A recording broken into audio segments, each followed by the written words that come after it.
Do you think you're a healthy, functional member of society? Great question. I do. I know. I know you think that. I know. Did you just Han Solo him? I know. I know you think that. That's the point. I know you think that. I wonder how long Tom can go with a therapist without making jokes. And then I thought about a few instances in which I've seen you listen without looking for the joke, and it looks like you're sad and in pain when you just have to listen and not look for the joke. You look like you're in pain. Is that true? Is that accurate? Is that something I made up in my head? I never thought about that. I don't think I'm ever specifically looking for the joke. The joke is just there. Yeah, he's just that good. I feel like you're always looking for the joke, and I'm not saying that's not a bad thing. Yeah. Maybe that's why it's there, because it's like I'm like, where's the joke? If you just said that and used a word or flubbed a word or said a word, like, well, that's it. Like I'd been like, oh, that's something different. What's that? What's happening right there? Yeah, that's like in your subcode running in the background all the like time. the other last night when the joke presents itself, like grab the joke. Yeah, when you started telling the story yesterday about the going up and down the street and the adults beating you up, and you were there with your albino friend, and I'm just like, albino. There's some I saw it. Yeah. Like what's going on here? That I'm like trying to think. It's something about that, the oddness of that thing that's different. Yeah. Sticks out to you. Yeah, and I didn't have anything, but I was like I'm still in my head right now trying to go do they wear extra sunscreen? Like I have all these things that start popping into my head about it. Yeah. But I don't know what those moments are where I've had to listen. Yeah. Well, no, you don't remember them. So it came up because I was thinking about the therapy thing. Right. We've talked about that before, about having a therapist on, and you looked, and they all said no. And now Jonah Hill comes out with a movie that's huge with him talking to his therapist. He's like also jackasses. Yeah, he's also Jonah Hill. Yeah, that still, guy's that's also true. All the therapists said no? A while ago, I wanted to record all of my therapy sessions and put them out as an album. And Great idea. I thought so. And therapists did not enjoy that. They kept telling me, well, I don't think that you'll be as open and honest if we're They don't recording understand it. it. And I was so like, much more open and honest. That's what I mean. I was like, you have no idea the desperation within me. I'm going to talk about this on stage tonight. I'm less likely to lie if it's being recorded. Yeah. As a matter of fact, you're my open mic. What works here, I'm taking to the stage. North Carolina is a one-party state. They don't need to know you're recording. That's not how that works. Yeah. That whole one-party state journalism. business, I'm still not into it. I think if you record somebody without telling them, I think it's a dick move. Are we I on? wouldn't do that. Are we recording? I don't know. Who went to school for journalism? I have signed no releases. So that's So you're saying that then from that you summarize they're not going to want to do it. I talked to a few people. I'm not saying nobody would want to do it.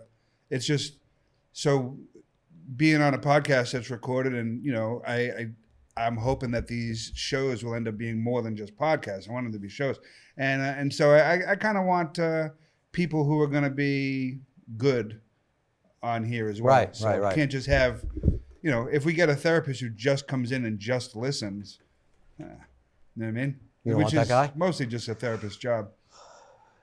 Yeah, maybe we should just get them to watch. We should get a few to watch the podcast, and they'll be like, they don't even need to see me. They're just like, this is what he's talking about. They can diagnose you from your episodes. That's what I do anyway. So. Hey, we need the watch hour, so start spewing some. Open up a little. I don't want to pay $60 an hour for a watch. I think that would be the best way to get me into therapy, to be honest. To have somebody. $60 an hour?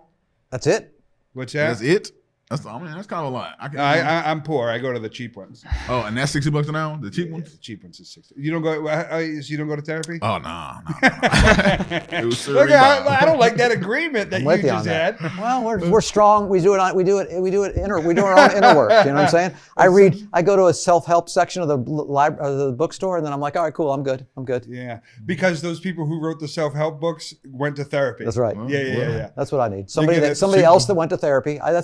You gave me therapy for like a year, and we had to throw away a hard drive. We're like, this guy's crying too much, or whatever it was. If I'd have had you crying, we wouldn't have thrown any of that away. So you're a no on therapy? I'm not a no. I recognize that therapy would probably, in the long run, would probably do me some good mentally. but I'm not in a place financially where I'm about to pay a copay. I think this is a fantastic thing that you just said, because it sounds like you don't know anything. Yeah. Yeah. It sounds like you made a bunch of assumptions, and then which is what Tom does as well. We make assumptions about a situation. That's how we move through the world. Yeah. You just throw your headphones on. I can tell you this: I didn't want to spend $100 on an hour, 100 hours on our therapy for the last 10 years. So now I'm spending $35,000 on a lawyer. Yeah. Now, if my wife was like, "Hey, I'm about to pay for therapy, I'm about to pay for marriage counseling," I'm like, "I'm going to that." But I'm about to dump all of my personal problems onto this marriage counselor real quick to try to get that worked out. Yeah.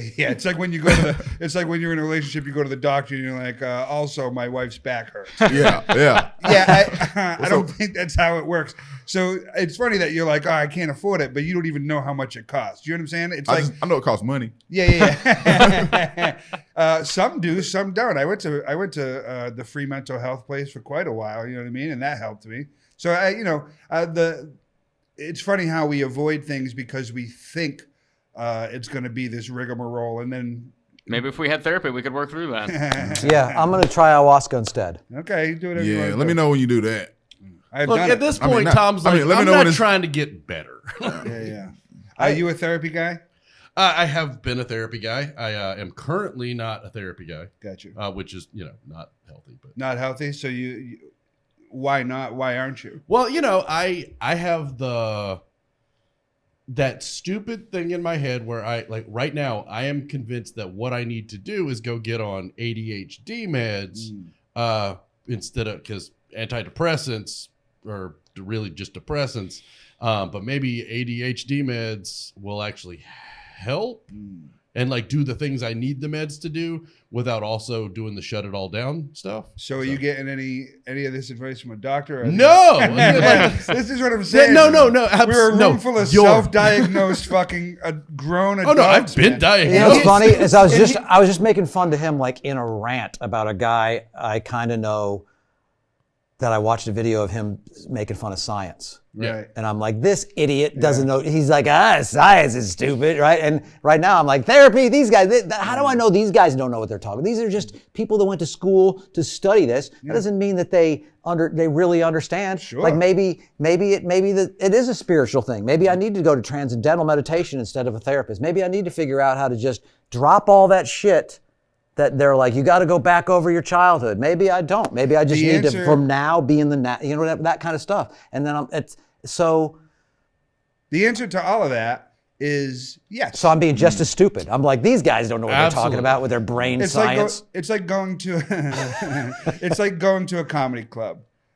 Some of the people there are going to know what they're doing and some are not. You know what I mean? And hopefully you go to a good show. And so you got to go to these therapists until you find one that clicks and works for you. So that documentary, that movie that Jonah Hill just put out that you just talked about, it's a pretty interesting thing. It's the same thing with the Aaron Rodgers ayahuasca story, right? Like he comes out, he says he did ayahuasca, and all of a sudden it's on SportsCenter, and dum-dums and corner bars are starting to be like, oh, this is a thing that's amazing. And so hopefully some people will see that and be like, oh, therapy's not fucking completely ridiculous. Are they right? Because now I feel like everybody's in therapy or has been in therapy, and nobody's getting better. Everybody's big therapies out to get money. Yes, it's all about big therapy. This fucking guy, you got him making your jokes now, Tom, and I don't fucking like it. Look, all right, it's good that he's learning. All right, see how tickled he is. Big therapy. All right, that's it's fucking up all of culture. Yeah, but the issue that with what you just said is you think that people go to therapy to be fixed, and you're not fixed. You're just working through stuff. I'm working through my shit with you. That's what friends are. So this is why we're all here. This is exhausted, and this is an intervention. I can occasionally shut time. We're not even recording this. I know. We are still recording this. Do you think yesterday I told the story of my mom lining us up to tell us about the guy that killed all her friends' kids. So James, as a fellow, you're a parent. You'll love this. Yeah, as a fellow traumatic childhood survivor, Tom, we talk about his childhood pretty consistently, and he always tells me nothing was wrong. But then every time we talk about his childhood, it's a fucking horrific story. Yesterday, that's not a horrific. Shut up. Okay. And yesterday, he fucking. You remind me of my father. Yesterday, we hit a peak of it, and he just thought it was completely normal. And this, Tom, my friend, was not normal, dude. Was not normal. Well, not everybody knows somebody that had their family serial killed. You know what I mean? Whatever it is. Serial killed. Whatever. Not serial. Turned it into a verb. So it's unique in that way, but it's not like. That's traumatic, man. I didn't know him. No, we haven't gotten to the traumatic part yet. I didn't know him. I don't know him. I didn't know that they were. It was a friend of my mom's. A friend of my mom's had 7 kids, and her husband. They were getting divorced, and he killed them all with a hammer. All the kids, and then called his wife and was like, you need to call a priest or whatever. And so my mom was obviously my mom was traumatized by it. We didn't even know it's just a story in the news, but it happens, and your mom is, the human being that's living in our house is like, oh my God. So she's obviously upset, sort of talking about it with my dad, so we're over here in pieces of it. And then go ahead. This sounds traumatic. Right. Okay. For her. No. Automatically, we're already. That's just like a news story. Okay, what do you mean? We're already to trauma, but no, continue the story. A news story that happened beside you. No, it's not in our neighborhood. Like it No, was. but you're in the house with someone dealing with that level of trauma. Now continue. How can that not be translating trauma to you and your? How's that different than watching a news story about a guy killing a bunch of people? Because your mother's not on the news directly looking you in the eye telling your story. But then continue the story, Tom. So apparently, I don't totally remember this. My sister was saying. So look, they got us all together, all the kids. Lined them up. There was 5 at the time. There ended up being 3 of us because we left 2 of them behind when we moved. But they again sounds pretty fucking dramatic. That's why I threw it in. But they explained to us like, one of the things was they found out is none of the kids fought back. So my mom's point was. Why are we lined up? Are you about to test this theory on us? Or they lined to be like, if my mom was like, if that ever happened in our house, if somebody is ever attacking all of you or killing you, fight back. Even if it's me and your dad. Yeah, see, I had a serious. Yeah, that's a pretty fucking traumatic thing to have your mom say to you. Yeah. Hey, just in case I ever start killing you.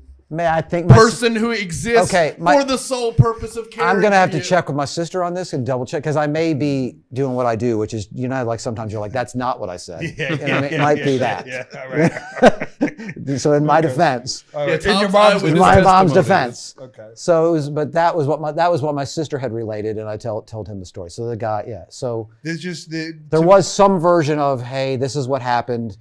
Don't ever just sit there if your dad comes at you with a hammer. I don't know, Tom. We might have. It sounds pretty traumatic. That does sound pretty traumatic, yeah. All right, giving an example. Like, I found out 3 days ago, like, I've always, like, my mom's a bipolar, paranoid schizophrenic. I've always known this. That's a nice cocktail. There's so much of the stuff from my childhood. Like, I make jokes about it. I got a bazillion jokes. She told me when I was a kid that her cousin and her cousin's dad were in the CIA. I only found out 3 days ago that was never true. Oh, that's interesting. I mean, they lived in Northern Virginia. I just assumed, but again, like so much, I can identify 1,000 things that my mom did when I was a kid that was clearly influenced. But there's so many other areas where I don't even there are genuinely things that I believed until 3 days ago. And it's not like it's maybe they were really good agents. How's that different than Santa Claus? It's not, but it's when you identifying trauma from your childhood, you're never going to identify all of it.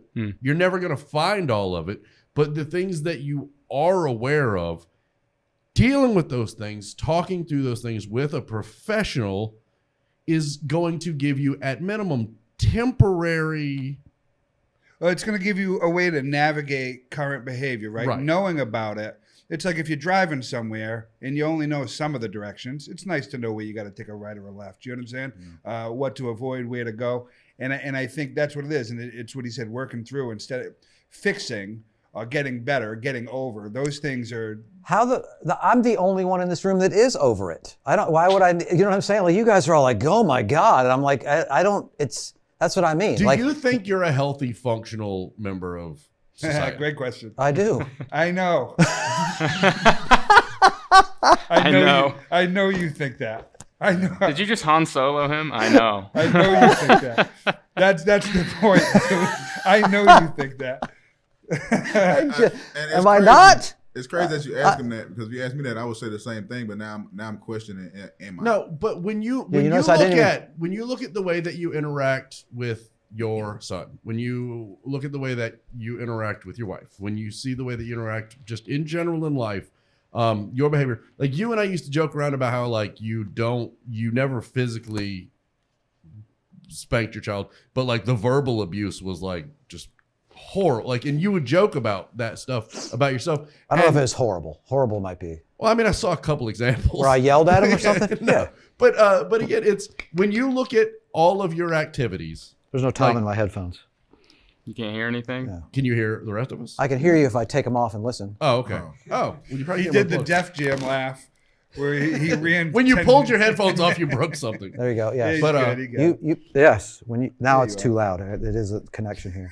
I did when I pulled them off when you made me laugh about that. We can't.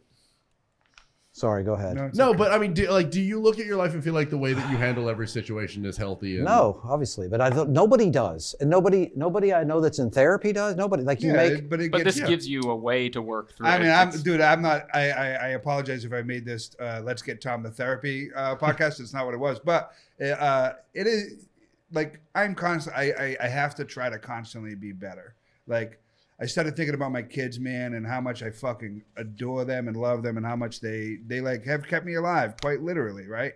And I started thinking about how much I love them and how I want them to be happy and good and da-da-da.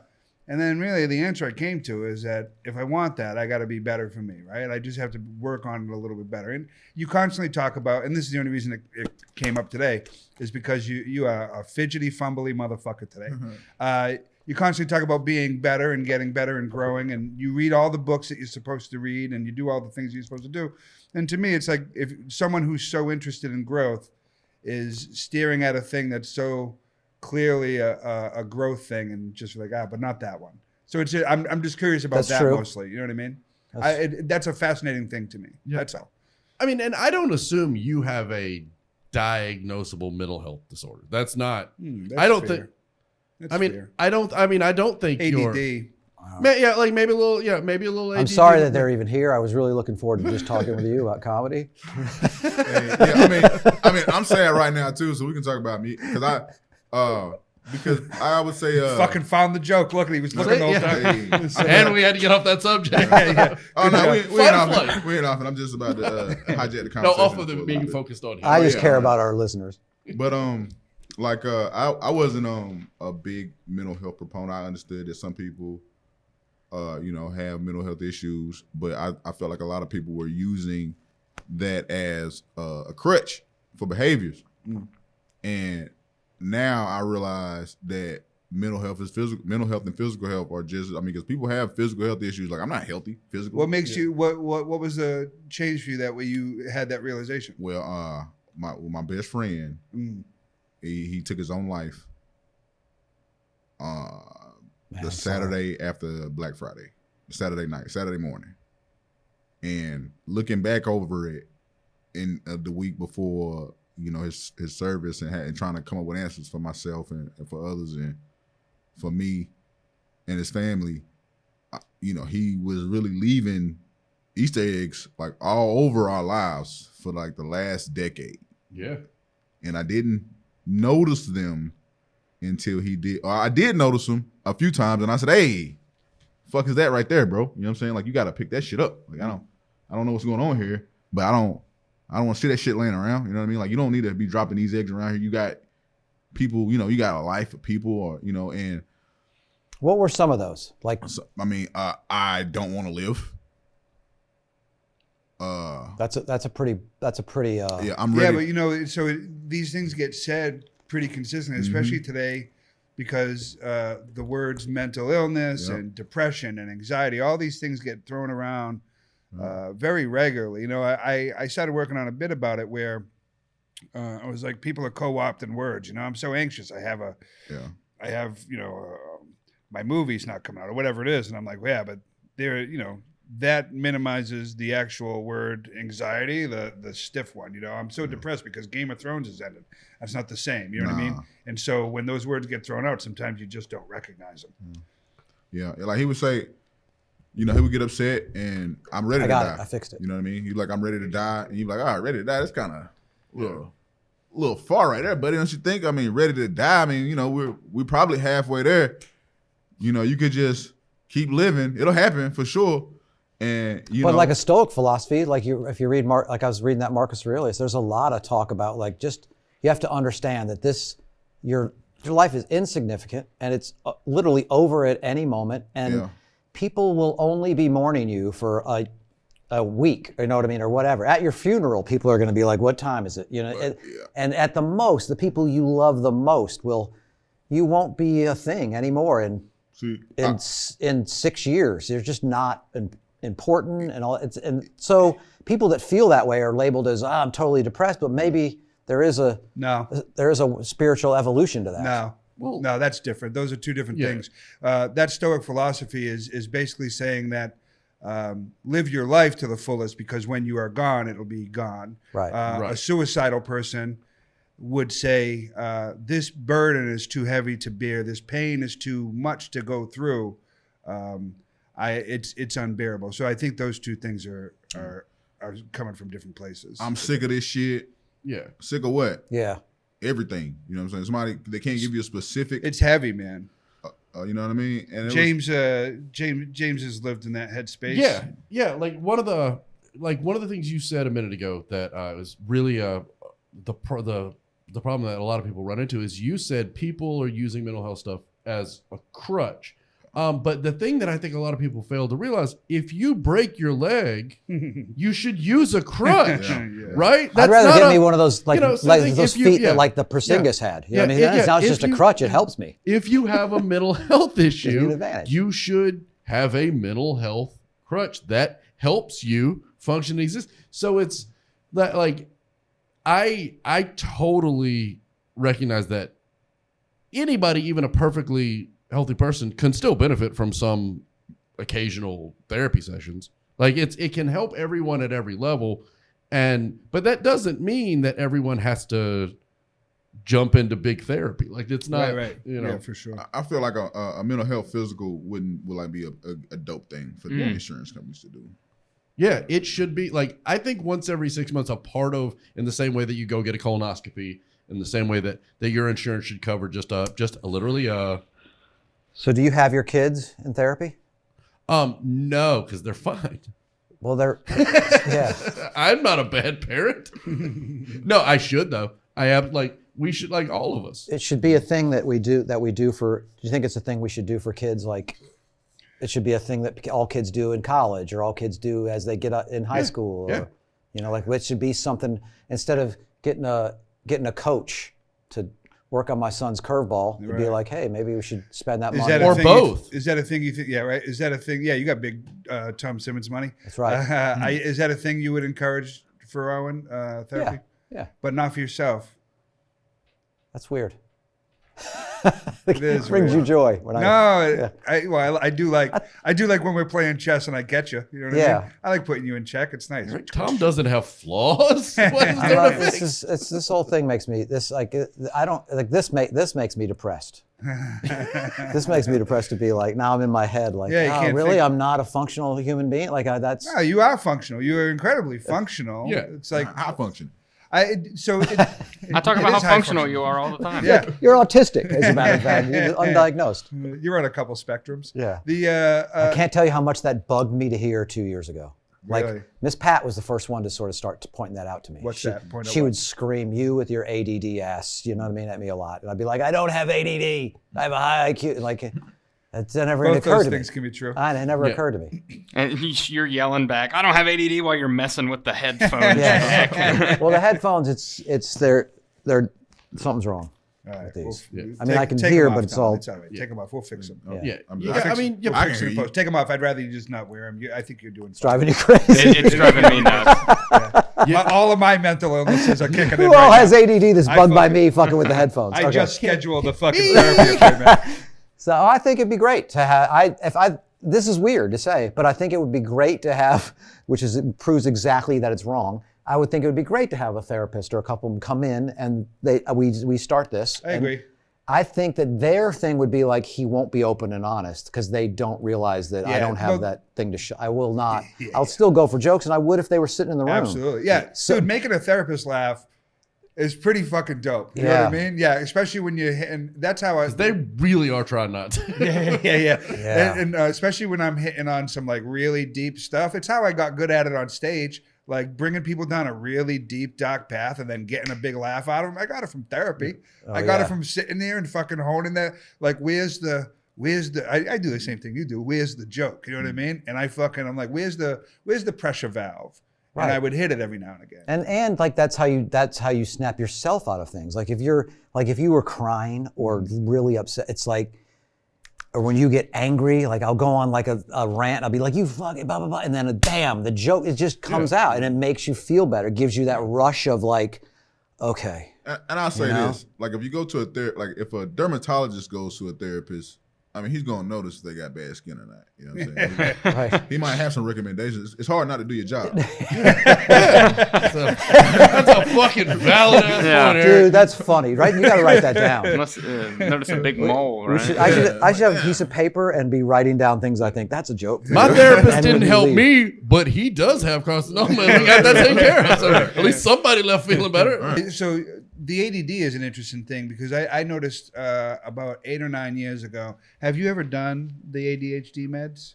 Okay, I got evaluated as a kid and diagnosed, and then I got evaluated again as a teen and got diagnosed. And my mom was always like, he's just a busy kid. I'm not. You don't drug. My mom was one of those you don't drug kids, ladies. Yeah. Because she wouldn't drug herself, much less her kids. Right. I was like, we all need pills, mom.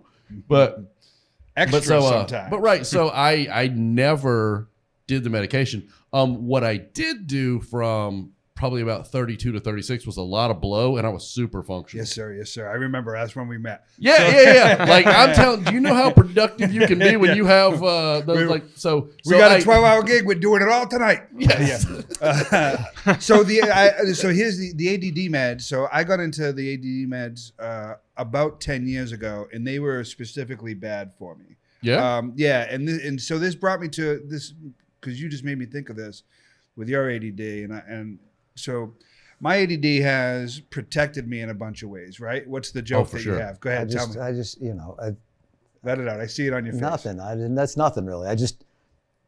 It's like my line about I just feel diagnosed by everybody that has ADD around me. Like, oh, this guy has TikTok. I must have ADD. I specifically love how you're saying all this while your hair's messed up from the headphones. And you're rocking back and forth. I'm not saying you have ADD. I'm saying you saying that made me think of my shit. And so what I realized is with my ADD, it got me off of negative thoughts, right? So I'd be having an obsessive negative thought. I'd be driving down the road. I'd think of something and, oh, look at that tree. You know what I mean? It's one of the reasons I went to antique stores so often and thrift stores because there's so many different things that it's impossible to focus on any one thing, right? And so when I would get stuck in a negative loop, Right. a suicidal loop, what's the joke? Nothing. All right. I smell it coming from that side of the room. I have an antique joke. All right, let me finish my fucking sentence. I can smell it, dude. I can fucking smell your Is it jokes. about the gay guys antiquing stuff? No, it's a stupid joke. Go ahead, hit the stupid No, joke. it's dumb. You know, it's just a dumb joke. I don't 30 want to have seconds. to pull it out of you every time. 30 Go. seconds, I'm timing it. Go. Go. No, I went to an antique. I just fucked it up. You get another chance. Now all the Fix that pressure's in on- post. It's not funny, dudes. I've tried it. All right, Okay, try how it about again. that? No, I went to an antique store. I was the third oldest thing in there. All right. Hey-o. That's not so bad. So I would always Went to a shitty antique store. See, I messed up my own joke. I would always distract myself, and that was a way to get off negative thoughts. So those ADD meds, be mindful of them if you are sad, Right. Yeah. because they without other things they. Yes. Now you just remember that you're always sad. You get stuck there because you don't go. I had- Oh, look, a tree. You go. I like, had a I'm still bad sad, I'm thought, still sad, I'm still and I sad. was real focused on that bad thought, and I couldn't get out of it. And I had never done that before. So I realized that my ADD was kind of a defense mechanism for me. You know, but there's actually research about like one of the most linking things between school shooters is that a very large percentage of the kids that end up as school shooters were on ADD meds as a kid, and as they were performing like the act, that they were still being medicated. And they're doing research now trying to figure out if a part of what you're talking about, that not jumping from thought to thought, but staying locked into the negative thing, and the diminishing of emotional response in general from ADD meds and antidepressants, is actually what's allowing some of these kids to focus long enough to do a mass shooting and not recognize the consequences of what they're doing. Is the medications are actually, while they're helping 998 out of the kids that are taking that 2 out of every 1,000, it's actually doing enough in their brain that it's allowing them to go almost down a sociopathic path because of the meds. And big pharma and big therapy are out to get us. All right. So to that point, I used to coach youth football, and there was a kid. He was like, I mean, I coached a bunch of phenomenal kids. You know, even if they weren't like athletic, and like 2 shitty ones. Yeah, but I mean, those are my kids. We have them in the studio here today. But he was like, he played defensive line and linebacker, and he was just a monster. Like you couldn't do. I mean, on defense, it's 3 and out every play because he about to mess it up. And so one day his stepdad was like, I'm not gonna give Chris his ADHD medicine today. Give him after the game. And I was like, all right. And he was just off, like just a step too early, a step too late, having temper tantrums on the field. And halftime, he was like, I need my medicine. And I was like, yo, give dude his medicine, man. Like, what are we doing here? We try to go undefeated. What if he was playing better? What if he was playing better and then he still said, I need my meds? What if it was the other way around?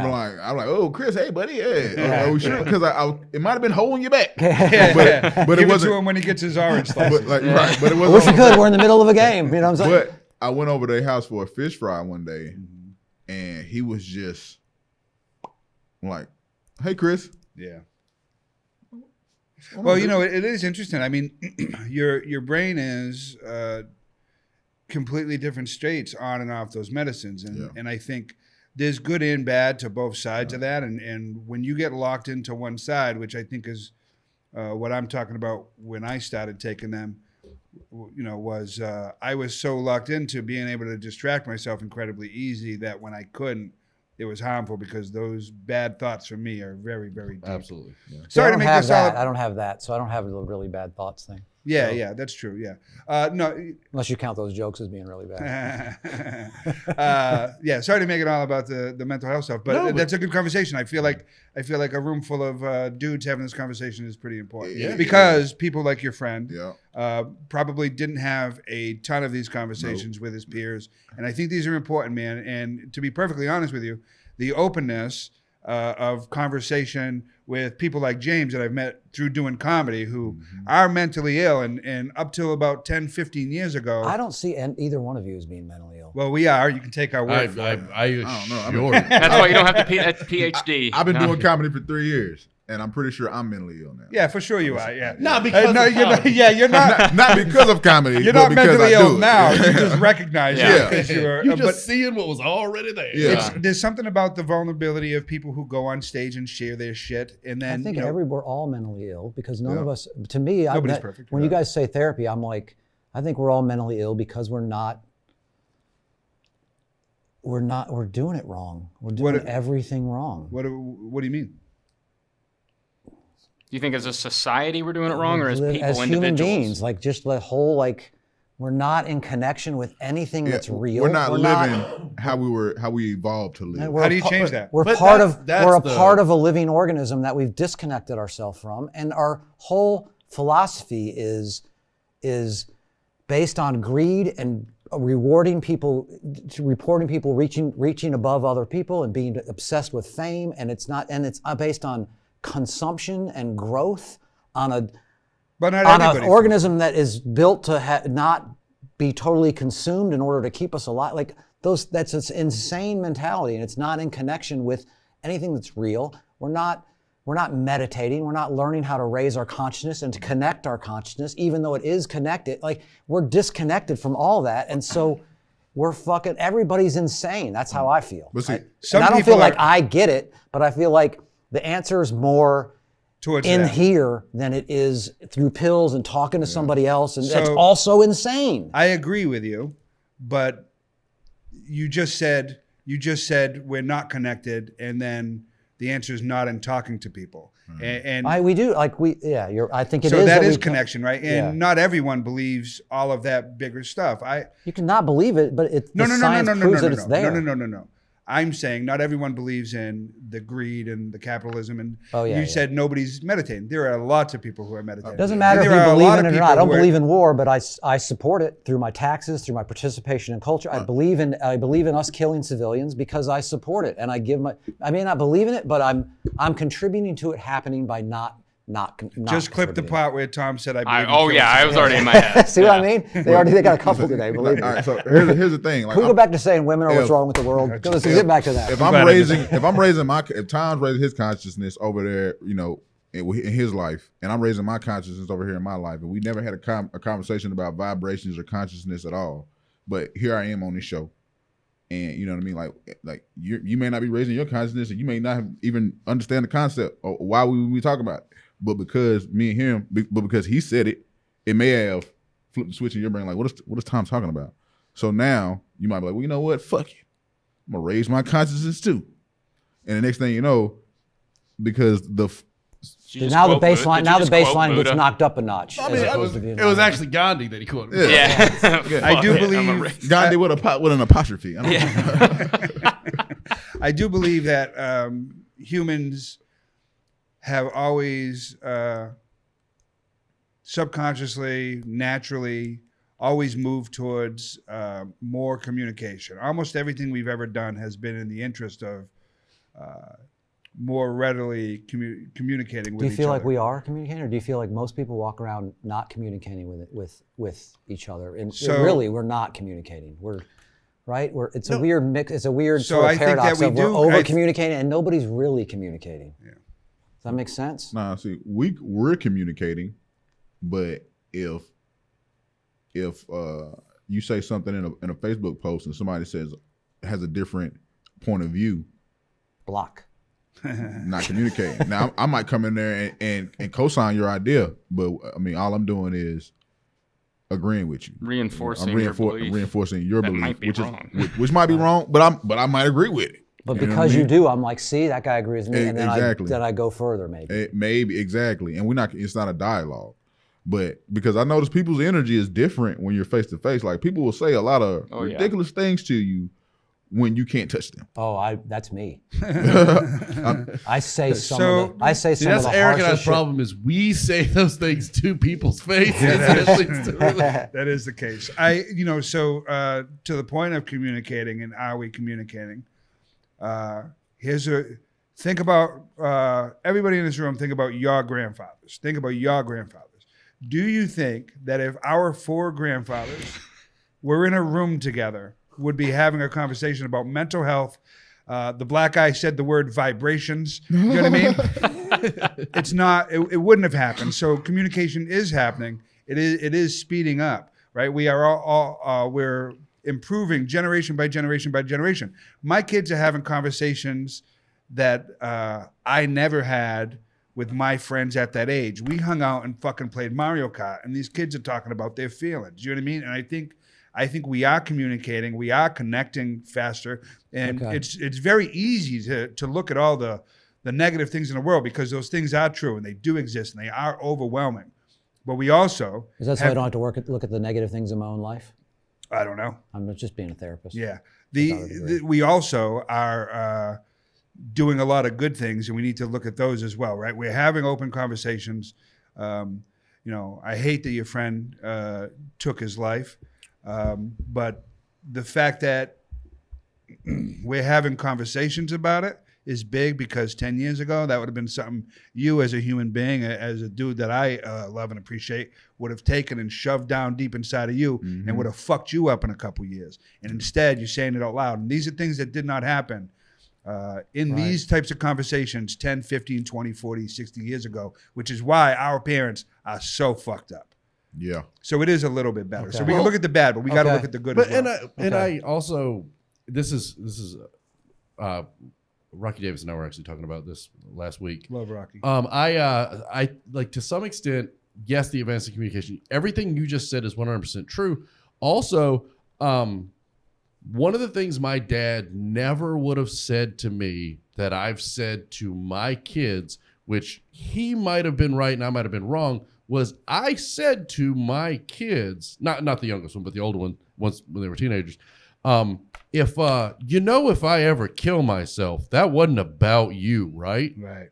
Like I communicating with my kids, being like, "Hey, look." You said that to your kids? Yeah. Like, how is that different than my mom saying, "If I come at you with a hammer, resist"? Let me finish. Let me finish. Well, because it's about me hurting myself, not them. But yeah. But also, but you're right. Not a direct threat. You're not wrong. So, but I was saying, look. How does that not hurt you? If there comes to if a point comes where I'm just done, and I have to be done, like, I am sorry if I wouldn't want to abandon you, but just don't, if that ever happens, don't make that about you. I was just done. Don't do that, man. Oh, no, obviously I'm not, but that was it's not obvious, or you wouldn't be saying it. Well, but again, you haven't come to a point in your life where I have in my life on multiple occasions where I was 100% sure that nothingness was better than my current existence. That was an absolute better option. Were you than out and continue out to live? And saying it though? Would like I know you accepted it. Yeah, he was saying it. Yeah. And there was in one of those situations, I just fucked up the attempt, and in the other situations, I withheld the attempt, and in the other ones, I got right up to the edge of the attempt. What was it? The same method every time? No.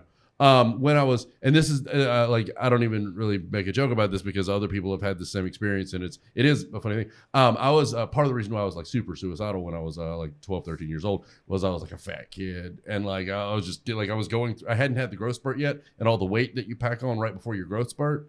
So I just thought I was this fat, gross little piece of shit, and so I was like, I hate myself, so I was gonna hang myself. But because I was fat, the jump rope broke. So it was like, but again, as a suicidal, I can laugh at that. Like I literally think of laid in the instead floor, of tying it into a noose, maybe I started using it laughing. a little, shed some of that pounds. But that is why I like dark. Like what people trying to humor though is the idea of in that situation laying on the floor, I started laughing. What are you going to kill yourself with next time? An elliptical? Yeah. God, I just Yo, barbells. I'm going to slip my list with my gym membership. Exactly though. But that's why. Nothing. Come on, people. This is funny stuff. But you've been in those moments. You've had that, you've had similar, not exactly similar situations. And so I thought I was supposed to be preparing my kids by talking to them about it when I probably I'm sure me having that conversation was as damaging as my dad not having some conversations that he should have had with That's me. a lot to reckon with. Jesus, I hate these conversations, man. I start making jokes and then you reveal some other dark thing. That's why you got to hold the joke for like 30 seconds. Oh my God. Yeah, I feel like Tom's going to one day about the reach enlightenment. I think when he tries to make a joke. He's about the reach. That's exactly what I was saying earlier. It pains you to hold the joke. You get like joke constipated. You know what I mean? Like you can't handle it. He's Activia. He's comedy Activia. We need Jamie Lee fucking Curtis. I held some like ADD moments right there through that thread of conversations. I felt that. You did good. Yeah. I think he's more autistic than has ADD. Like he's on that spectrum. Like when you said our our grandfather, like you said, like our four grandfathers. Our four grandfathers. Okay. You thought I meant four with an E. Like forefathers. No. It was like our 1, 2, 3, 4. Yeah, like why do we call the guys who founded this nation our forefathers? How come my grandpa's not invited? Yeah. It was the people on camera in the set. They were our four great-grandfathers. Invited, Russell, your grandfather. Everybody's grandfather's invited to the party. So that's, so I got that guy. I thought you meant FORE fathers. Wait, not Tom's. His was a little bit four grandfathers. And then I thought of a both clever... your grandfathers would have had a rough time in the room with James and I grandfathers. Yeah. Mine too. That's funny. Actually, one of my grandfathers was black and the other one wouldn't have cared. So when then my grandpas both really would have cared. And then I was thinking about like for another question that is probably inappropriate that gets asked when something like that happens, like somebody that killed themselves. Is that like, well, how did he do it? And then I thought, well, how did he do it? He did it by not communicating, by not getting mental health. Like instead of being like he hung himself, it's more like you list those things that he could have done to help himself but didn't. Nobody asked that. They asked because they asked what happened to him, and then I was like, well, we believe he took his own life, and it's kind of you just leave it alone after that. Yeah, because most people will. Yeah, I don't. That's why I said most people. Yeah, okay. Because in my head, I'm like, how did he? Well, you're fascinated with details. Yeah, I've had 3 close friends that committed suicide. Yeah, I've had a few more than that. Yeah. I win. No. I wouldn't have come, but I'm like, don't you? You've known. You're as a 45-year comedian. I don't ask people. They're like, he died. I assumed like if it's somebody like younger than me or up until now, like now it's like, okay, that makes sense. He's an old man. You know what I mean? But before it'd be like, there is a little like, that's me. I'm that rude guy. I'm like, how did it happen? And people don't answer, so it's either suicide or overdose. I think they were asking what's your experience. You've been in comedy so long, and in comedy, there's a big I do know a guy that killed himself in a hotel room. Yeah, I knew him. I can't remember his name. And I think sometimes overdosing is a soft suicide. Yeah. So how did you try? Is that a comfortable question to ask?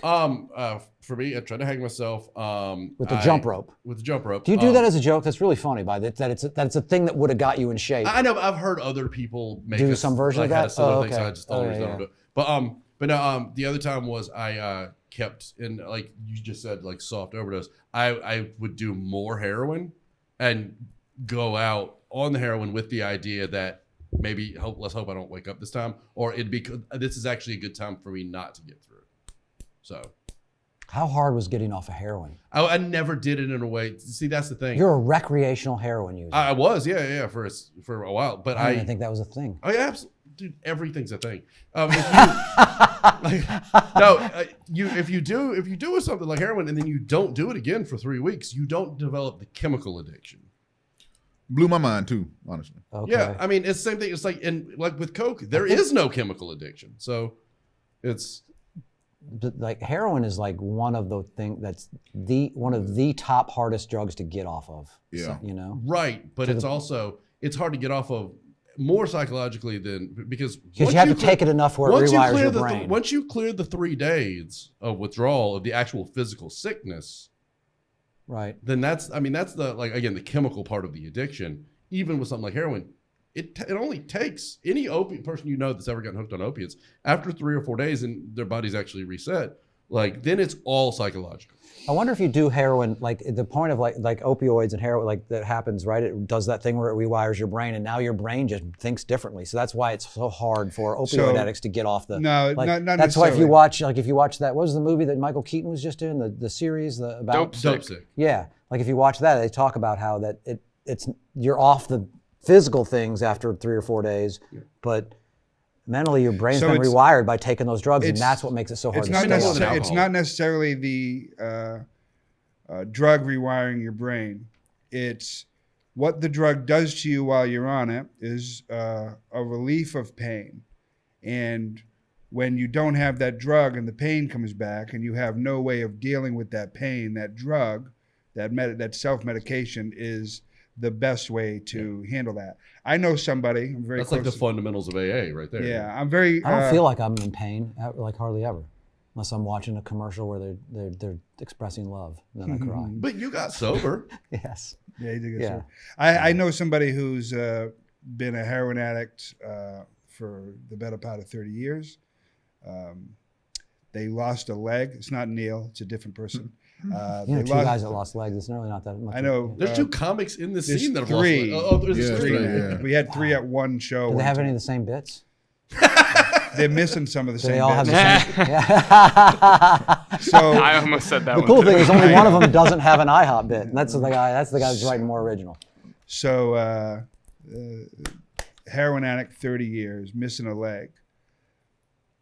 Never treated the pain. Never treated the cause, the symptoms. Right. Went and got clean from heroin, but never really dealt with the emotional stuff. Recently relapsed. The only place to shoot up was the end of the leg. They shot up in the end of the leg and had to shave more of it off. That's Just on one use? no, plenty of. Oh, he uses. went back to You it. He know, went back to Yeah, doing it did a relapse. So That's funny, that's my what- point is, Yeah, go ahead. it's the pain that you go through with most drugs, most self-medication, right? It's the same with the suicide. You're in so much fucking pain that this needs to be over. Let me do whatever it is, regardless of repercussion, if it takes the pain away in that moment. And so it's less about the rewiring of your brain, the chemical dependency. All of those things are super valid, and I am not a fucking expert in this field, although I am related to a lot of them. It's the pain, it's the symptoms of things that cause the continual usage of that shit. And then, so you got to fix that. You have to treat that. We got to stop treating drug addicts like they're fucking criminals, unless they're doing criminal stuff. Criminal stuff is criminal stuff, but just having the drugs isn't the criminal thing. Us not treating what's causing that is the criminal thing. Go to therapy. Okay. Go to therapy. Wow, what the fuck? Really? We can all go together. We can all- And we'll just bring the set in there. Yeah, we'll bring the set. Or also, don't. Yeah, that's it too. I literally feel like I'm in a better place mentally and emotional and all that stuff and right now than I have been in my entire life. That's fantastic. I'm happy to hear it. In this moment right now with us? Well, no. So, Now I feel like I'm okay, wrong. so Like Tom, I what really are- literally I feel like that. But now, yeah. But you're currently in the stage of guilt called denial.